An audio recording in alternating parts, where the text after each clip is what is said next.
কাকলি পায়েসের মধ্যে ঘুমের ওষুধ মিশিয়ে দিল। এই নাও টুকটুকি সোনা, পায়েস খাও। টুকটুকি কিছু বুঝতে না পেরে পায়েস খেয়ে ফেলল। পায়েস খাওয়ার সাথে সাথেই টুকটুকি ঘুমিয়ে পড়ল। আমাদের যা করার তাড়াতাড়ি করতে হবে। যাও, খাঁচাটা নিয়ে এসো। এবার জ্যৈষ্ঠ মাসে অসময়ের বন্যায় সবার ফসল নষ্ট হয়ে গেছে। টোনাটুনিরও ছোট্ট একটি ফসলের জমি ছিল। বন্যায় সেই ফসলটুকুও নষ্ট হয়ে গেছে। এভাবে আর কতদিন চলবে? বন্যায় তো সব নষ্ট হয়ে গেল।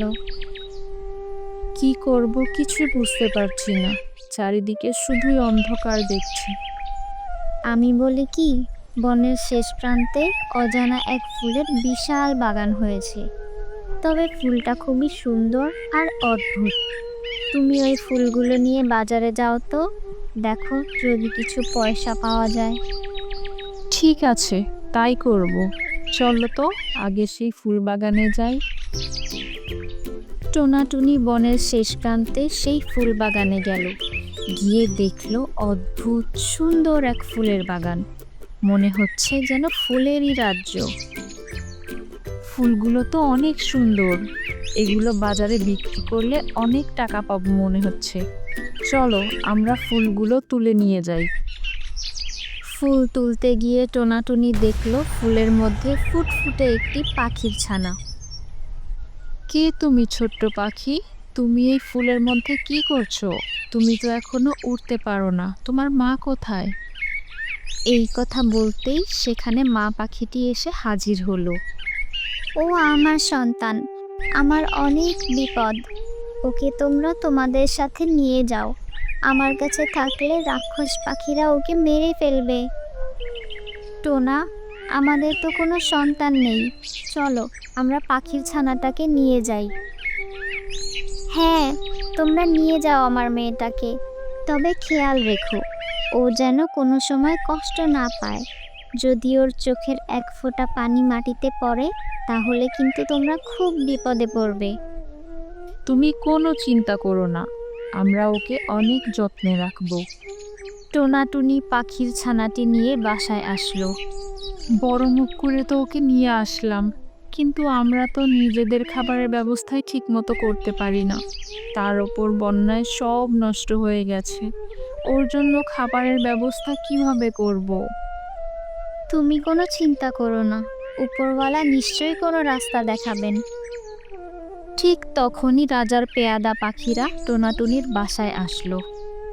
টোনাটুনি বাসায় আছো? হ্যাঁ গো, আছি বাসায়। কিন্তু তুমি কে? আমি রাজবাড়ির পেয়াদা। তোমরা একটু বাইরে এসো তো বাপু। মহারাজ কি খাজনা নিতে পাঠিয়েছে তোমাকে? কিন্তু এবার তো খাজনাটা সময় মতো দিতে পারবো না। বন্যায় সব ফসল খেয়ে গেছে। মহারাজকে তুমি একটু বুঝিয়ে বলো। আরে টোনা, চিন্তার কিছু নেই। তুমি তো প্রতিবারই সময় মতো খাজনা দাও, তাই মহারাজ এইবার তোমার খাজনা মাফ করে দিয়েছেন। আর তোমার জন্য একটা সুখবরও আছে আমার কাছে। কি সুখবর ভাই, বলো তাড়াতাড়ি। মহারাজ তোমাকে তার রাজসভায় কর্মচারী হিসেবে নিয়োগ দিয়েছেন। তোমার কাজ হচ্ছে রাজসভায় কোথায় কত টাকা খরচ হচ্ছে সেই হিসাব রাখা। কাল তাহলে সকাল সকাল রাজসভায় চলে এসো, কেমন? হ্যাঁ হ্যাঁ, নিশ্চয়ই আসবো।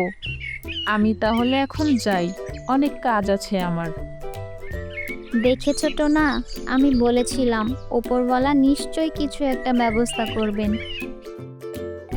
কিছুদিন কেটে গেল। টুনি তার বাচ্চা পাখিটার নাম রাখলো টুকটুকি। টুকটুকি ছানাটি ধীরে ধীরে বড় হতে লাগলো। বড় হওয়ার সাথে সাথে অদ্ভুত সব ঘটনা ঘটতে শুরু করলো। একদিন টুকটুকি তার খাতায় একটি হীরার ছবি আঁকলো। মা মা, দেখো আমি এটা কি এঁকেছি। তুই তো সুন্দর ছবি আঁকতে পারিস মা। এই কথা বলতেই হীরার ছবিটি বাস্তবেই সুন্দর চকচকে একটি হীরায় পরিণত হলো।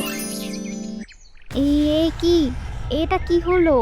ছবিটা বাস্তবে পরিণত হলো কিভাবে? আমি তো জানি না মা, আমি তো শুধু ছবি এঁকেছিলাম। আবার একটা ছবি আঁকতো মা। এবার একটা নেকলেসের ছবি আঁকবি। টুকটুকি সুন্দর একটি নেকলেসের ছবি আঁকলো। নেকলেসটিও বাস্তবে রূপ নিল। শোন মা, এই ঘটনার কথা তুই কাউকে বলিস না, কেমন? আমরা এই স্বর্ণ হীরা বিক্রি করে টাকা দিয়ে গরিব দুঃখী পাখিদের সাহায্য করব। রাতে টোনা বাসায় ফিরে আসলো। টুনি আর টুকটুকি সব ঘটনা টোনাকে বলল। টোনা অনেক খুশি হলো আর বলল, অভাব কি জিনিস তা আমরা খুব ভালোভাবে বুঝি, তাই আমরা গরিব অভাবী পাখিদের সাহায্য করব। টুকটুকি মা, তুই প্রতিদিন একটা করে হীরার ছবি আঁকবি, আর আমি সেই হীরা নিয়ে বাজারে বিক্রি করব। সেই টাকা দিয়ে প্রতিদিন একজন করে গরিব পাখিকে সাহায্য করব। যেই কথা সেই কাজ। টোনা আর টুনি বনের গরিব দুঃখী পাখিদের সাহায্য করতে শুরু করলো। কিছুদিনের মধ্যেই বিষয়টি সবার নজরে পড়ল। সবাই ভাবতে লাগলো, টোনা প্রতিদিন এত টাকা কোথায় পায়? একদিন কালু আর কাকলি চিন্তা করলো তারা টোনাটুনির রহস্য খুঁজে বের করবেই। তাই তারা সারা দিন রাত টুনির ঘরের পাশে লুকিয়ে নজরদারি করতে লাগলো। গভীর রাতে যখন টুকটুকি ছবি আঁকতে শুরু করলো, তখনই কালু আর কাকলি দেখে ফেললো। আচ্ছা, তাহলে এটাই সেই রহস্য। দাঁড়া, তোদের মজা দেখাচ্ছি। সব কেড়ে নেব আমি তোদের কাছ থেকে। এই বলে কালু আর কাকলি তাদের বাসায় ফিরে গেল। কাকলি শোনো, যেভাবেই হোক টুকটুকিকে আমরা কিডন্যাপ করবই। ওই মায়াবী পাখির বাচ্চাটাকে যদি আমাদের কাছে নিয়ে আসতে পারি, আমাদের সারা জীবন আর কোনো কাজ করতে হবে না, আমাদের টাকার অভাব হবে না। পরের দিন টুকটুকি স্কুলে যাচ্ছিল। মাঝপথে কালুর সাথে দেখা হলো। টুকটুকি, কোথায় যাচ্ছ মা? স্কুলে যাচ্ছি কালু আঙ্কেল।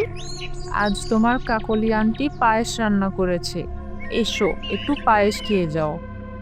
না না আঙ্কেল, আমি খাবো না, আমার স্কুলে দেরি হয়ে যাচ্ছে। টুকটুকি মা, তোমার আন্টি অনেক শখ করে তোমার জন্য রান্না করেছে, একটু মুখে দিয়ে যাও। ঠিক আছে আঙ্কেল, চলো তাহলে, আগে পায়েস খেয়ে পরে স্কুলে যাব। এভাবে কালু টুকটুকিকে তার বাসায় নিয়ে গেল। কাকলি পায়েসের মধ্যে ঘুমের ওষুধ মিশিয়ে দিল। এই নাও টুকটুকি সোনা, পায়েস খাও। টুকটুকি কিছু বুঝতে না পেরে পায়েস খেয়ে ফেলল। পায়েস খাওয়ার সাথে সাথে টুকটুকি ঘুমিয়ে পড়ল। আমাদের যা করার তাড়াতাড়ি করতে হবে, যাও খাঁচাটা নিয়ে এসো। কালু আর কাকলি টুকটুকিকে খাঁচায় বন্দি করে দূরের এক জঙ্গলে নিয়ে গেল। এদিকে সন্ধ্যা হয়ে যাচ্ছে।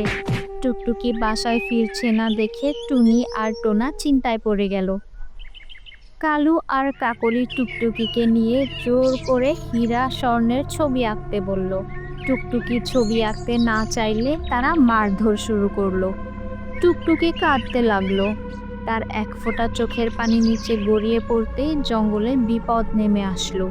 ভূমিকম্প শুরু হলো, সাথে ঝড়ো হাওয়া আর প্রচুর বৃষ্টি শুরু হলো। টোনাটুনির বুঝতে বাকি রইল না যে টুকটুকি বিপদে পড়েছে। আমার টুকটুকি মা নিশ্চয়ই কোনো বিপদে পড়েছে। চলো চলো আমরা সেই ফুলের বাগানে যাই, যেখানে আমরা ওকে পেয়েছিলাম। ওর মাই একমাত্র বলতে পারবে টুকটুকি কোথায় আছে। টোনাটুনি তাড়াতাড়ি সেই বাগানে চলে গেল। গিয়ে টুকটুকির মাকে ডাকলো। টুকটুকি সকালে স্কুলে যাওয়ার জন্য বের হয়েছিল, তারপর আর ফিরে আসেনি। কোথায় আছে আমাদের মেয়েটা বলো, দয়া করে বলো। টুকটুকিকে কালু আর কাকলি ধরে নিয়ে গেছে। ওরা হিমালয়ের কাছে এক জঙ্গলে আমার মেয়েকে আটকে রেখেছে। তোমরা যাও, তাড়াতাড়ি গিয়ে আমার মেয়েকে উদ্ধার করে নিয়ে এসো, না হয় কিন্তু বিপদ আরো বাড়বে। টোনাটুনি তাড়াতাড়ি সেই হিমালয়ের কাছে জঙ্গলের উদ্দেশ্যে রওনা দিল। কাক আর কাকলিকে খুঁজে বের করলো। দুষ্টু কাক, তোর সাহস কি করে হলো আমার মেয়েকে ধরে নিয়ে আসার?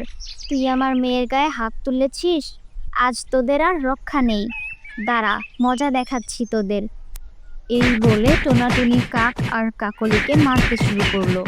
দুষ্ট পাখির হাত থেকে টুকটুকিকে উদ্ধার করে নিয়ে আসলো। টুকটুকি মা, তোর কিছু হয়নি তো? ওই দুষ্টু কাকগুলো আমাকে অনেক মেরেছে মা। আমাকে পায়েস খাওয়ানোর কথা বলে জোর করে ওদের ঘরে নিয়ে গিয়েছিল। তারপর আমাকে এখানে ধরে এনেছে। তুমি আমাকে নিষেধ করেছিলে কারো দেওয়া কিছু না খেতে। আমি তোমার কথা না শুনে ওদের দেওয়া পায়েস খেয়েছিলাম। তুমি আমাকে ক্ষমা করে দাও। ঠিক আছে মা, চল আমরা এখন ফিরে যাই। আজ তোকে তোর আসল মায়ের কাছে নিয়ে যাব। আসল মা আবার কি? তুমি তো আমার মা। আমি তোমাকে ছেড়ে কোথাও যাব না। চল আমার সাথে, গেলেই সব বুঝতে পারবি। টোনাটুনি টুকটুকিকে নিয়ে তার মায়ের কাছে গেল। টুকটুকি, উনি তোর আসল মা। যা, তুই তোর মায়ের কাছে ফিরে যা। আয় মা, আমার কাছে আয়। না, আমি তোমার কাছে যাব না। আমি তোমাকে চিনি না। শোন তাহলে, আজ থেকে কয়েক বছর আগেই তোর মা রাক্ষসের হাত থেকে তোকে বাঁচানোর জন্য আমার কাছে দিয়েছিল।